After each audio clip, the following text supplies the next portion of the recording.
Hello everyone, Marco Montemagno here, the Tech Alchemist, and today with me, really a privilege for me to have Neil Patel guest at Tech Alchemist. Hi Neil, how are you going? I'm good. Thank you for having me.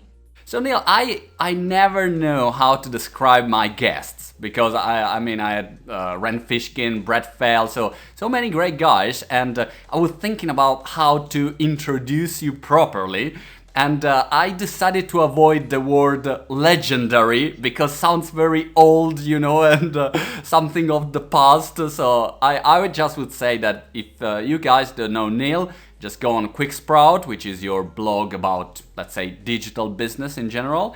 And but I would say you're very successful also for your business, Kissmetrics, Crazy Egg. So you, I would say, in my mind, but correct me if I'm wrong, I see you on these two ways to these two main road. On one side, your main business as an entrepreneur. On the other side, you are successful blogger, but also consulting because you have a section of your Quick Sprout where you have a consulting opportunities and great testimonials, right? Yeah, I focus pretty much all my time on Kissmetrics. Crazy Egg has a self-sufficient team. Quicksprout's a personal blog. The consulting I do through Kissmetrics. So technically, I'm still spending all my time on Kissmetrics All these right, days. excellent. And by the way, you have some great testimonials because I remember when I came on Quicksprout one of the first time I saw. I mean, Michael Arrington, the founder of TechCrunch, and Ben Hu. I mean, big names. So I think you did a great job also networking and working great for your customers because having that kind of testimonial is not so easy, I imagine. Yeah, it's difficult to get them. So, and a lot of people don't like giving them, but all those people were really kind and they graciously gave me a testimonial.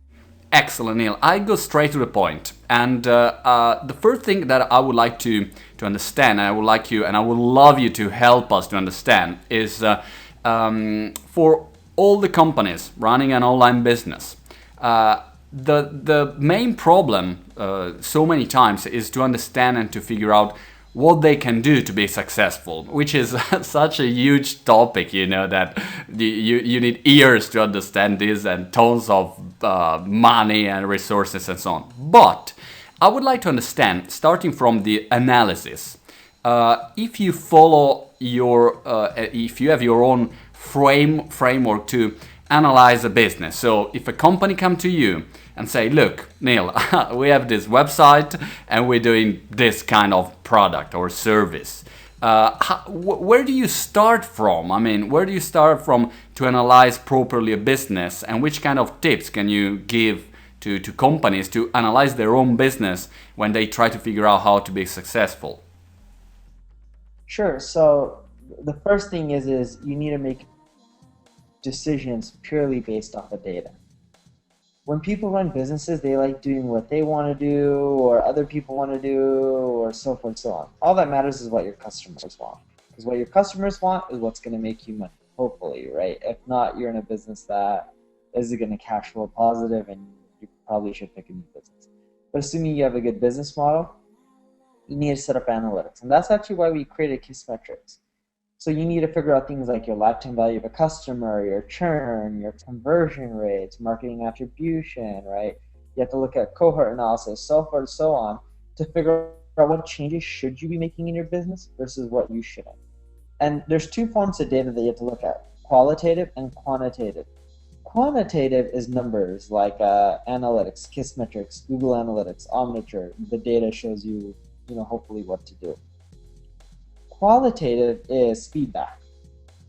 Think of it as like you're telling me, Neil, you need to change this, this, and this, or I'm not willing to purchase because of this one reason.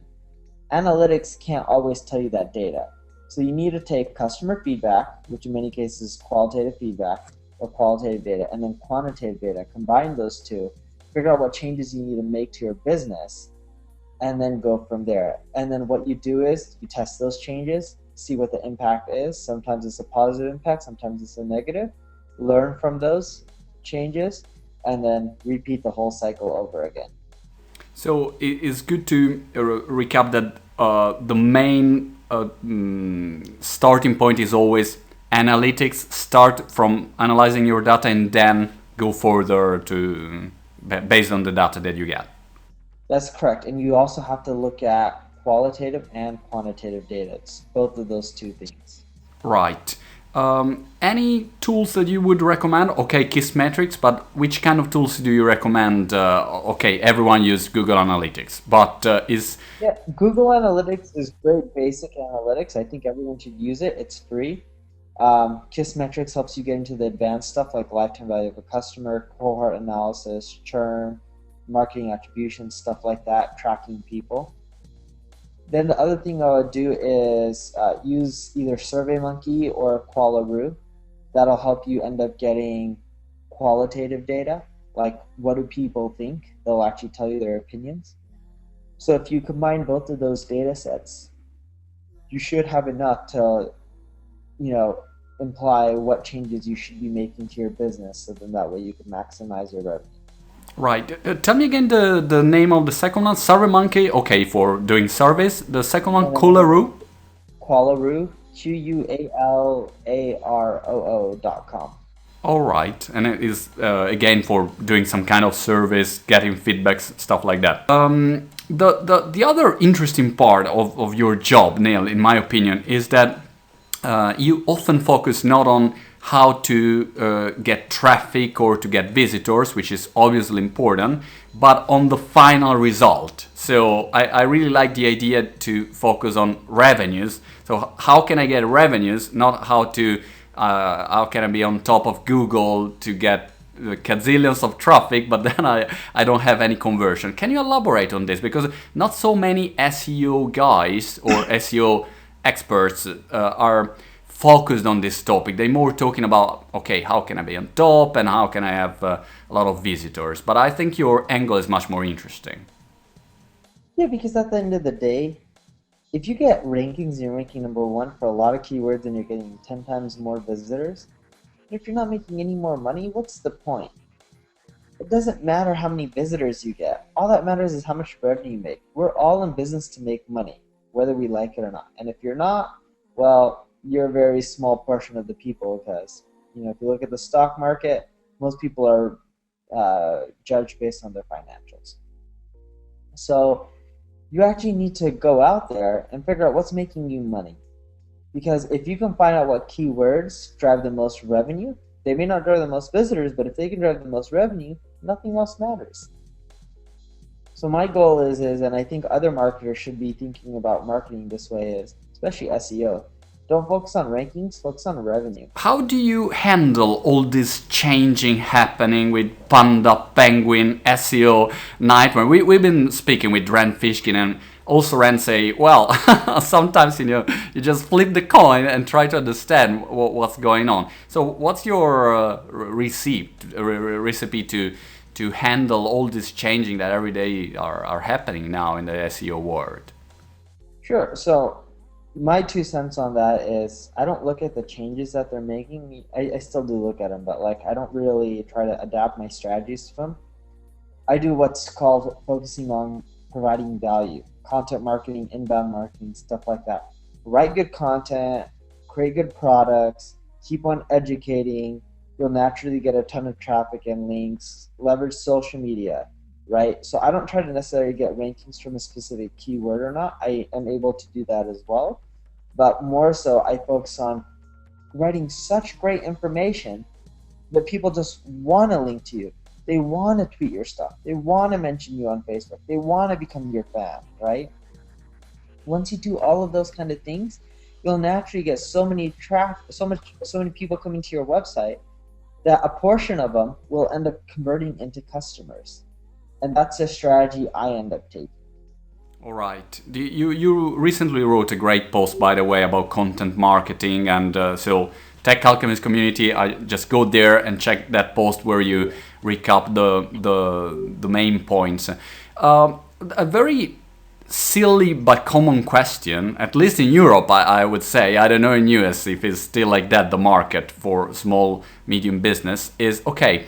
I want to create great content. Very good, but probably to create great content I need team is very resource intense. I mean, I need a lot of people doing posts and I don't know videos and infographics and so on. So it's very tough to create it. On the other side, if I just buy Facebook advertising or Google AdWords, I get immediate result with visibility. And often it's very tough to convince that is a good investment for is a long-term vision also content marketing. You can really create great content marketing even if you have a small team, yes or no?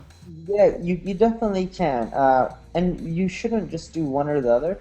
If you can make paid advertising work for you in a positive fashion, you should do that as well, right? Paid advertising is great. It's quick. You'll either see negative or positive results right away. And if it works out, keep on doing more of it. If it doesn't, you can fine tune it and try it again, or you can just stop altogether, whatever your time frame permits. But overall, paid marketing is a very small portion, right? If you look at Google, 30% or so of the people click on paid ads, maybe a bit less. 70% or so click on the free results. So why not focus on both?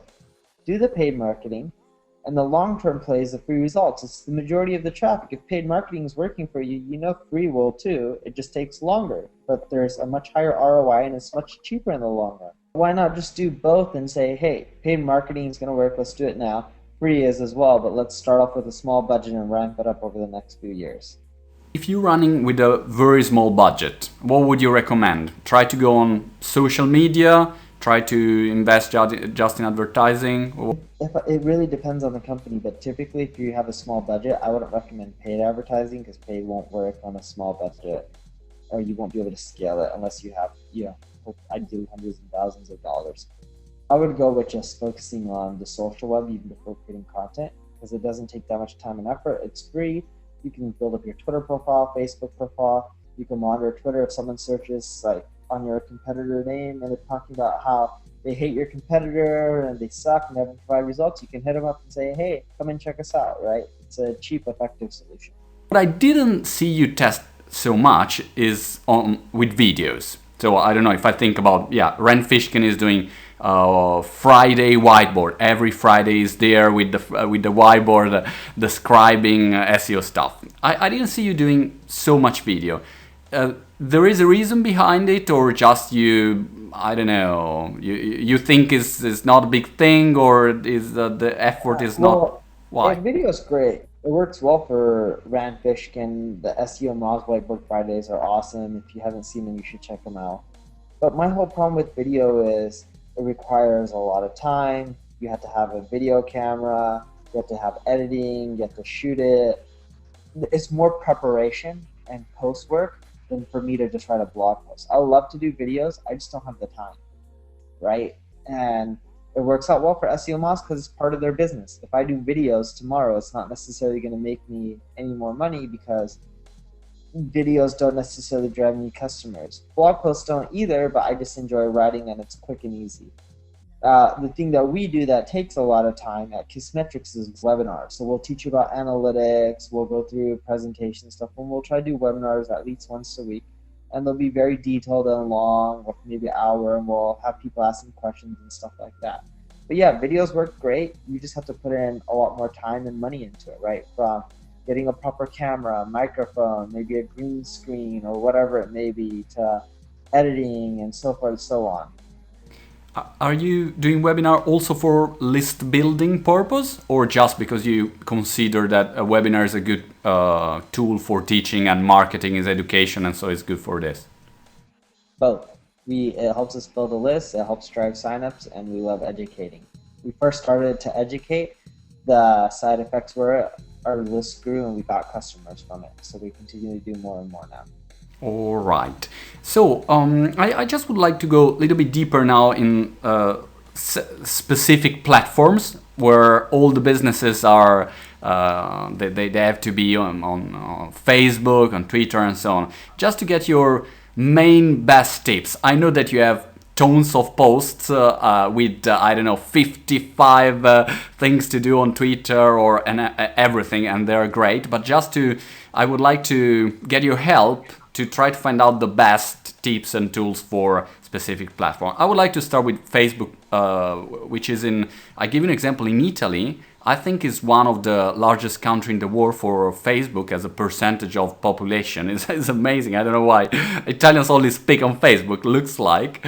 And so all the companies, they basically go on Facebook, and sometimes they open a profile instead of a page, but I would say normally a company open a page on Facebook. But then when they open a page, they have no idea how to promote it or what tool to use. Is there any specific tip that you can give to a company that's got a Facebook fan page and you say, okay, guys, do these 3 things before then anything else? Sure. So there's a few things. One, make sure you mention Facebook on your main website. So link to it from your main website. Do an email blast to all your past customers or subscribers, whatever it may be. That way you have an audience to start with. 2, go out there and post on Facebook on a daily basis. Right, about products, education, whatever it may be. Post stuff that you think would be interesting to your customer. Don't just sell your product. 3, get creative with your posts. The post could be an image and a caption underneath, right? It works out very well. Other people are doing it. Those types of posts go viral versus just plain text posts. 4, try doing things like contests to grow your subscription base, give stuff away. And 5, make sure you always engage. Respond to people when they ask questions, comment. If they complain, make sure you take care of them, right? As long as you do all of those kind of things on Facebook, so those 5, 6 things, you should be fine. Any tools that you would absolutely recommend if you run a Facebook fan page? There's one called, I believe, Splash Post. I don't know if it's out yet. It helps you collect a lot of emails from Facebook. It's pretty effective. What about Twitter, Neil? I mean, you have excellent following on Twitter, and it's the same approach that you described for Facebook? You use the same approach, or is it slightly different? Promote it on your website, right? Email it out to your list, put valuable tweets, engage a lot more, so you have to tweet at people, follow people that you respect, engage with them, create lists, try to get on more lists. Hit up people who have the list, like direct message them and see if they can end up adding you to them. But I would just if you just do those things, you should be fine. Excellent. And another topic that I was curious about, I saw you, and I think you were one of the first that I saw online, testing with retargeting. And I was wondering if it's something that you would recommend when you're doing advertising, or how was going your experiment with retargeting? It works out very well, so I think it's worth spending money on. Okay. There is a minimum budget that you suggest for it? No, you can start off at $100 a month and then go up from there. All right, excellent. Retargeter.com, I think, was one company that you were suggesting, I think. That's correct. I use retargeter.com. So, just a couple of minutes more and then I'll let you go there. I know, super busy. But by the way, where are you now? In San Francisco? I'm in Seattle right now. Oh, Seattle. Okay. So you're there with Jeff Bezos and Microsoft and everyone there. For an internet marketer, so if I think about company and they try to promote themselves, again, there is any toolkit, any specific tools that you would recommend to all internet marketers, because you say, hey, you absolutely have to use this one in 2012 to be successful. The most recent ones that you are testing and you're very happy with. Are there any particular? Yeah, I actually just did a blog post about it. It's called 10 Mission Critical Tools that every online marketer ought to use, something like that. Or 10 Mission Critical Tools for every modern marketer. And I'll go through the 10 tools that I recommend people use. Yeah, my top 3 are if, because it lets you do statements like if then this, or if that, then this. And pretty much you can do stuff like, hey, if my competition posts something, text me or email me. If I do a blog post, make sure it automatically goes out to Twitter, Facebook, Pinterest, so forth, so on. I would say my number 2 tool is KISS metrics. That way you can track your lifetime value of your customer, churn rate, so forth and so on. Because if you're not tracking those metrics, you're not measuring your business based off of revenue and profit. All that matters is making those numbers go up to the right, and KISS metrics helps you. It tells you why are your numbers going down or up, and it tells you what's causing it and gives you actionable insights that you can end up taking. The third one would be Hootsuite, and Hootsuite lets you easily manage all your social profiles, right? So it's a pain in the butt these days to manage them all, but with Hootsuite, it does it in a really easy fashion. Like you can schedule your tweets, your postings on, Facebook, so forth, so on. But it makes life really easy to manage all your social profiles. I'm interested in how politicians are using now the internet social media stuff. And I've been watching Obama and Romney really going crazy with all the kind of social media tools that they could use. I was curious about your opinion about, how they working online? They working good? They working bad? What's your opinion from your point of view, from an internet marketing point of view? Yeah, it's working out good. It's easier to get the message across these days, right? Because all the social profiles out there. So I think it's great. They're able to communicate with people. They have a team that's managing it. And the best part about the whole social web is like it lets them know what's happening, or lets people know who are interested in the chemist what's happening in real time, right? Versus waiting for them to come on TV and do a debate or whatever it may be. So I think it's great. And the way they're using it is they're telling everyone to follow them on Twitter and Facebook and MySpace and whatever social sites are out there that they want to use. And they're sharing not just what their views are on politics, but they're sharing facts about their everyday life, so that way you can get to know them a bit better, relate to them, and hopefully vote for them, which is what they're trying to do. Last question, Neil, and then I'll let you go, promise. What's happened next in internet marketing? Because probably, everyone say, okay, now it's coming, I don't know, Pinterest, and then new tools, new platforms. Do you see any particular trend or wave that is coming in internet marketing in the next 6 months, 1 year, or still let's move on the same platforms and we find like that? I think it's the same platforms. I think the biggest change that you're going to see is search is going to be more localized, and there's going to be more of a merge between social media and SEO. It's going to become more of the same thing. Same with like content marketing. It's all part of the same marketing strategies, from inbound to SEO to social media, but search engines are going to take more of those other factors into play when they're ranking websites, which is going to make it harder to gain these search engines. Neil, thank you so much. Neil Patel, Kissmetric and Quick Sprout. Guys, go just to check all the great job Neil is doing, and good luck and keep in touch for everything. Yeah, thank you for having me.